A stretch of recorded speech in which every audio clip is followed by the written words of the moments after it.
ધોરણ 2 ની અંદર વિષય ગણિતમાં આપણે દુકાન આવે છે અને એની અંદર રમકડા છે. એમાં રમકડાની આગળ તમે જોઈ શકો છો બધાના ભાવ લખેલા છે. તમે જોઈ શકો છો કંપાસ બોક્સ છે, બોલ છે, રોબોટ છે, એક પંખો છે, કેપ્સિકમ મરચું છે, જેસીબી છે, વિમાન છે, બાઇક છે, એક કંપાસ બોક્સ છે બાઇકવાળું, જેસીબી, ફાયર સેફ્ટી છે, રિક્ષા છે, પછી એક રિમોટવાળી ગાડી છે, પછી એક બોલેરો ટાઈપ ગાડી છે, નાનું ફાયર સેફ્ટી છે, રોડ રોલર છે અને એક ડ્રમ વગાડતું ઢીંગલું પણ છે. ચાલો હવે હું પ્રશ્ન પૂછું, જેને આવડે એને જવાબ દેવાના. બોલ છે, બોલની કિંમત કેટલી છે? 90 રૂપિયા. ઓકે, સરસ. હવે 90 રૂપિયાનો બોલ આપણે લીધો અને વેપારીને આપણે 100 રૂપિયાની નોટ આપી તો વેપારી આપણને કેટલા પાછા આપશે? ઓકે, સરસ. રિક્ષાની કિંમત કેટલી છે? આપણે એક રિક્ષા લીધી અને કેપ્સિકમ મરચાની કિંમત કેટલી છે? એક કેપ્સિકમ મરચું લીધું અને એક રિક્ષા લીધી તો બેયના આપણે વેપારીને કેટલા ચૂકવવા પડે દુકાનવાળાને? 60. ઓકે, સરસ. હવે 60 રૂપિયા ચૂકવવા પડે. આપણે 100 રૂપિયાની નોટ વેપારીને આપી તો વેપારી એના 60 રૂપિયા લઈ લે અને આપણને કેટલા પાછા આપશે? હિસાબ કરો જી, કેટલા પાછા આપશે?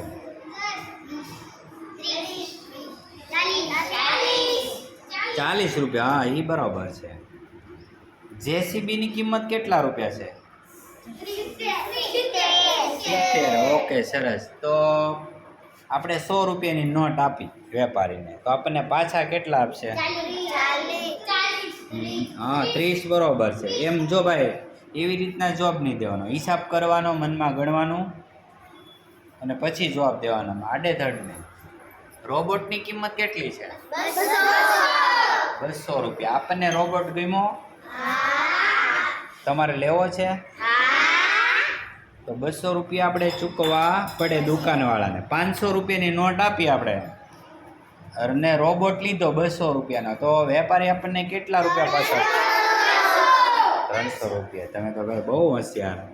બાઇકની કિંમત કેટલી છે? ના, સરખું જોવો.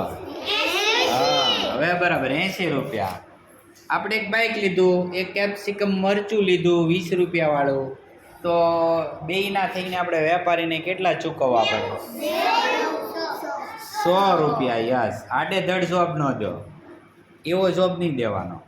પહેલાં હિસાબ કરવાનો, સમજવાનું અને પછી જ બોલવાનું. ફાયર સેફ્ટીની કેટલી કિંમત છે? નાનું ફાયર સેફ્ટી 120 રૂપિયા. ઓકે, સરસ. તો વેપારીને આપણે એક 100 રૂપિયાની નોટ આપી, એક 50 રૂપિયાની નોટ આપી તો બે થઈને 150 થયા. હવે 120 રૂપિયાનું આપણે ફાયર સેફ્ટી લીધું તો વેપારી 150 રૂપિયામાંથી કેટલા પાછા આપશે? 30 રૂપિયા પાછા. હા, હિસાબ કરો સરખો તો જવાબ આવડે, નહીં તો ના આવડે. ખોટા જવાબ નહીં દેવાના. આ રોડ રોલર છે એના કેટલા? 50 રૂપિયા. એક આપણે રોડ રોલર લીધું 50 વાળું અને એક રિક્ષા લીધી તો બેયના કેટલા ચૂકવવા પડે આપણે? એક 50 વાળું રોડ રોલર છે અને 40 વાળી રિક્ષા છે. 90. યસ. વેપારીને આપણે 100 રૂપિયાની નોટ આપી તો કેટલા પાછા આપશે?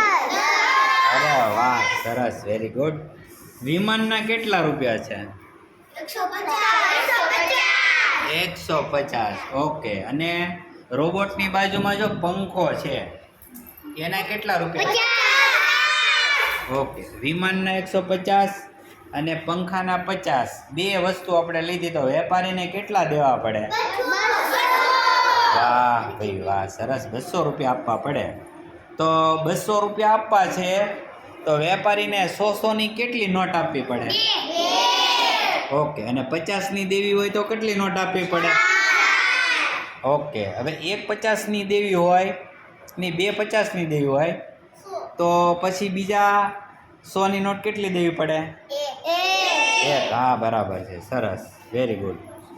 પછી આપણે લેશું હવે શું લેશું? એક બોલ લીધો 90 રૂપિયાવાળો અને એક કેપ્સિકમ મરચું લીધું 20 રૂપિયાવાળું. તો વેપારીને કેટલા ચૂકવવા પડે? 110. અરે વાહ દીકરા વાહ, સરસ. હવે 110 દેવા છે તો આપણે એને 100ની એક નોટ લઈએ તો પછી બીજા કેટલા હારે દેવા પડશે? એક 10ની નોટ અથવા 10નો સિક્કો. ઓકે. હવે એક લીધો કંપાસ બોક્સ 60 રૂપિયાવાળો અને એક લીધું 80 રૂપિયાવાળું બાઇક. બે વસ્તુ લીધી. 60 વાળો કંપાસ બોક્સ યલો કલરનો અને 80 રૂપિયાની બાઇક લીધી. તો બેયના થઈને આપણે કેટલા રૂપિયા ચૂકવવા પડે? હિસાબ કરો જી. નહીં, મેં શું કીધું? 80 રૂપિયા અને 60 રૂપિયા ભેગા કરો. નહીં, 80 નહીં, હજી ખોટું. 80 ને 60 ભેગા કરવાના છે. થોડાક નજીક છો તમે. 140 જે બોલી બરોબર છે. ઓકે, સરસ, વેરી ગુડ.